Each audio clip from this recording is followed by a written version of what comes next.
Middle கிளாஸோடைய மாத வருமானமே 50,000 ரூபாயாக தான் இருக்குது. 50,000 ரூபாய் மொத்த வருமானம் வரக்கூடிய ஒரு ஃபேமிலியில் இருக்கிறவங்க ஹோம் லோன் எடுக்கணும்னு நினச்சாங்கன்னா என்ன மாதிரியான இஎம்ஐயாக அவங்க சூஸ் பண்ணலாம்?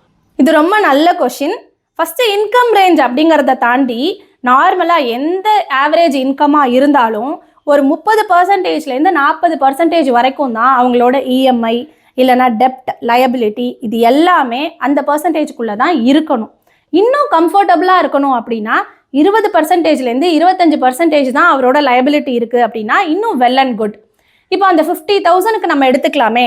ஒரு எக்ஸாம்பிள் பிரேக்கப்பாக நம்ம பார்க்குறோம் அப்படின்னா அவரோட சேலரி ஒரு 50,000 அப்படின்னா ஒரு 50% வந்து அவர் எசென்ஷியல் வீட்டு வாடகை அவரோட மளிகை சமா அப்படின்னு எசென்ஷியலுக்காக அதுக்காக ஒரு 50%, ஸோ 25,000 ரூபாய். அடுத்து குழந்தைங்களோட படிப்புக்காக ஒரு 10% மாதம் மாதம் எடுத்து வைக்கிறார். அடுத்து சேவிங்ஸ்னு ஒரு 10%. அடுத்து அவரோட எமர்ஜென்சி ஃபண்ட் அப்படின்னு சொல்லிட்டு ஒரு 4%, ஒரு 2,000 ரூபாய். அப்புறம் டே டு டே ஒரு மாசத்துக்கு எங்கேயாவது வெளில போறாங்க ஒரு அவுட்டிங் அப்படின்னு சொல்லிட்டு அதுக்கு ஒரு 10% அப்படின்னு இதெல்லாம் நீங்க கால்குலேட் பண்ணி பாத்தீங்கன்னா 42,000 ரூபாய். ஸோ 42,000 ரூபாய் 50,000 ரூபாய் சம்பளம் வாங்குறவங்க நார்மலா ஒரு 42,000 இதெல்லாம் அவங்க பண்ணிட்டு இருக்காங்கன்னா பேலன்ஸ் 8,000 தான் அவங்களால இஎம்ஐ பே பண்ண முடியும். இந்த 8,000 அப்படிங்கிறது அந்த 50,000த்துல 16% தான்.